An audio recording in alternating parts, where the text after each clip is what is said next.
저는 어느 영상 제작 전문 학교에서 강사의 조수로 일한 적이 있습니다. 당시 1학년 수업에서 카메라를 사용해 강사가 정한 테마의 영상을 다음 시간까지 찍어오기 라는 과제가 나온 적이 있었습니다. 그런데 그 강사가 첫 번째 수업에서 과제로 내는 테마는 언제나 같았습니다.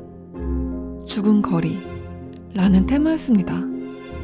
이 수업의 목적은 고객의 막연한 요구에 어떤 구체적인 영상을 대답으로 제시할 것인가 라는 걸 지도하기 위한 것이었습니다.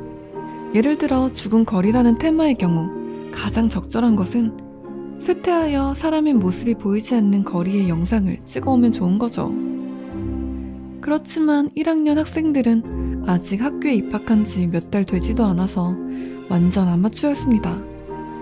그런 의도를 이해하기에는 아직 많이 부족했기 때문에 이상한 것을 찍어오는 경우가 정말 많았습니다.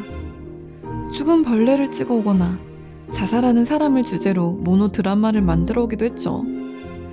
그런데 그렇게 학생들이 찍어온 영상 중 하나 묘한 것이 섞여 있었습니다.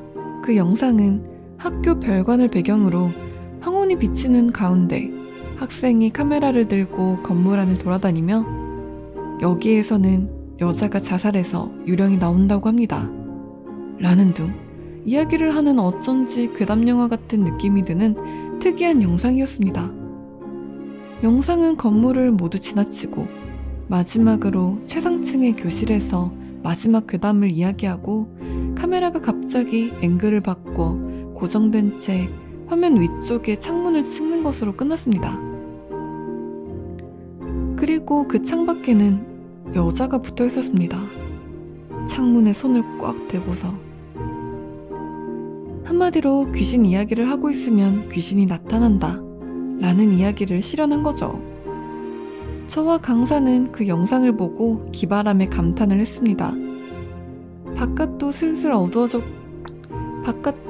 어두워지고 있었고 카메라의 초점도 그 여자가 아닌 다른 쪽에 맞춰져 있어 표정이 흐릿했지만 그것이 오히려 더 귀신 같아 상당히 무서웠습니다. 그리고 다음 수업 시간에 저는 그 영상을 찍은 학생과 대화를 하게 되었습니다. 테마에서는 약간 벗어나 있을지언정 영상은 재밌었으니까요. 그런데 그렇게 이야기를 나누던 도중 이상한 것을 알아차렸습니다. 그 학생은 창밖에 여자에 관한 건 전혀 모르고 있던 것입니다. 확실히 그 건물에서 괴담을 말하며 영상을 촬영했지만 이야기가 끝나고 창문을 찍은 것은 단순히 촬영을 끝내고 카메라를 내려놓은 것 뿐이었다는 것입니다.